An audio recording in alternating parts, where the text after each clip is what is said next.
A long thin current I carrying wire is bent in the form of pin as shown in the figure. The magnetic field at O is mu zero दिलेला आहे. Mu zero is permeability of free space. हा question 2023ला आलेला होता. याची diagram पण दिलेली आहे. पहिला सेमी इन्फानाईट, नंतर सर्क्युलर आर्क दिलेला आहे, परत सेमी इन्फानाईट लॉंग वायर आहे. करंट आय चाललेला आहे, ओ सेंटर आहे आणि आर त्याची रेडियस आहे.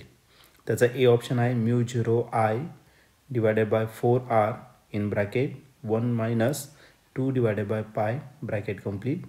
बी option mu zero I divided by 2r in bracket 1 plus 2 divided by pi bracket complete.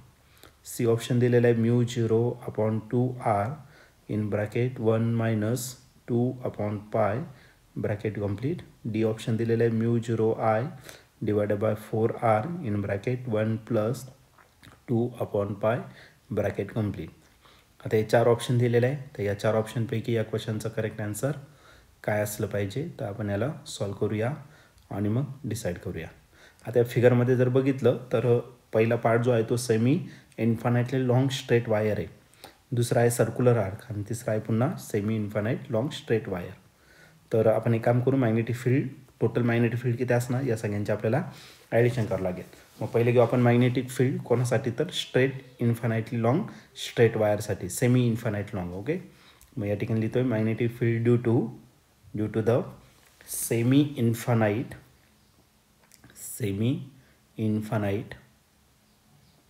long straight wire.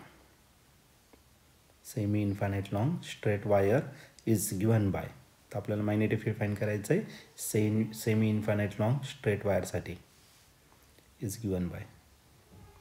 तर याचा जो फॉर्म्युला आहे, तर याचा फॉर्म्युला राहील तुमचं mu zero I divided by 4 pi R.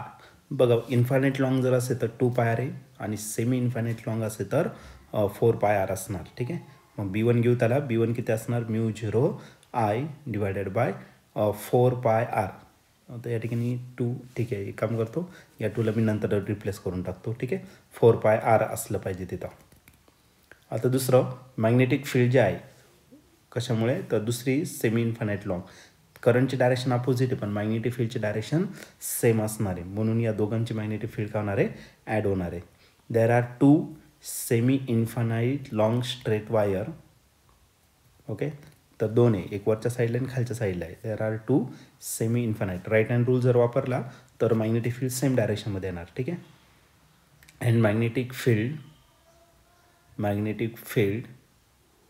is directed, magnetic field due to both straight wires, both of them is directed in the same direction,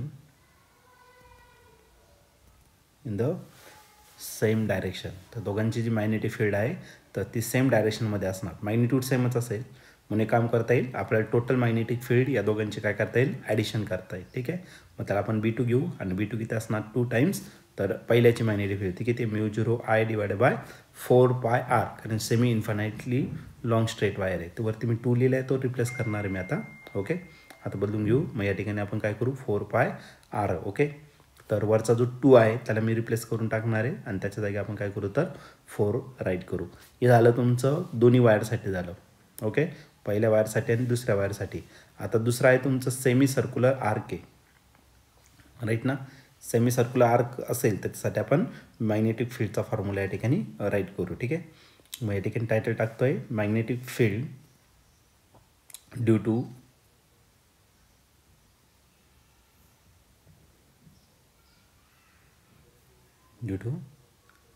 semi circular arc. Semi circular आर्कसाठी किती magnetic field असणार आहे, किंवा semi circular arc wire घेतलेला आपण. ठीक आहे, at its centre कोणता आहे, O. आता या ठिकाणी थिटा जर घेतला तर सेमी सर्कलचा अँगल जो आहे तो किती असतो पाय.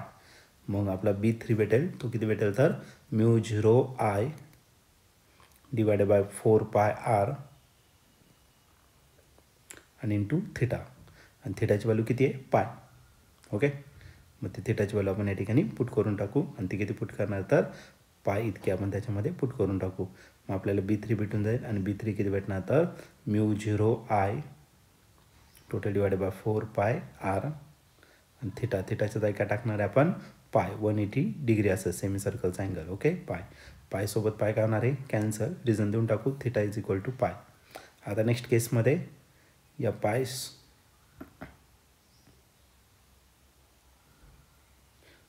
सोबत पाय काय करू आपण कॅन्सल करू. ओके, मग आपला B3 जो भेटेल तो किती भेटेल μ0I divided by 4r.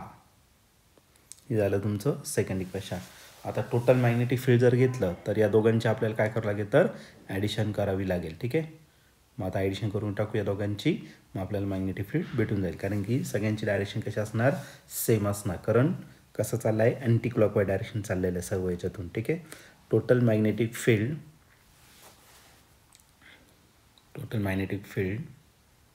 At कोणत्या पॉईंटला ओ पॉईंटला. Total magnetic field at point O is given O will be. तर टोटल मॅग्नेटिक फील्ड जर घेतला B तर या B2ची आणि B3ची काय करायला लागेल ॲडिशन. कारण B2मध्ये आपण दोन्ही सेमी इन्फानाईट लॉंग वायर घेऊन टाकलेले आहे. ओके, मग B2 प्लस काय घेतलं आपण B3. B2ची व्हॅल्यू किती आहे तर ते आहे 2 times μ0I divided bye 4πr plus B3 आहे तुमचं μ0I डिवायडेड बाय 4r. आता या दोन्ही टर्ममधून काहीतरी कॉमन येईल आणि तो येणार आहे μ0I डिवायडेड बाय 4r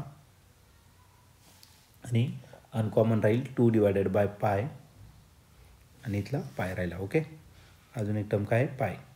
तर लिहून टाकू आपण 2 डिवायडेड बाय पाय आणि इकडं काय कॉमन राहिलं काहीच नाही. तर सगळंच आपण बाहेर घेतलेलं आहे. मग इथं 1 राहील. ओके, सगळ्याच्या सगळी टर्म बाहेर आलेली. मग काय राहिलं μ0I अपॉन 4r बाहेर आलं म्हणून इथं 1 झालं. ठीक आहे, आणि याचं आपलं काय असणार आहे फायनल आन्सर असेल. ठीक आहे, मग याला फक्त आपण रिअरेंज करू. मग B is equal to μ0I divided by 4r.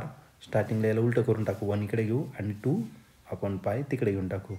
मग याचं आपलं फायनल आन्सर असणार आहे. ओके, मग आपलं टोटल जी मॅग्नेटिक फील्ड असणार आहे तर टोटल मॅग्नेटिक फील्ड असेल μ0I divided by 4r in bracket 1 plus 2 divided by पाय.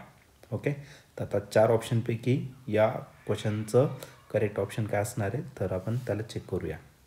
तर या ठिकाणी तुम्ही ऑप्शन जर बघितलं तर ऑप्शन नंबर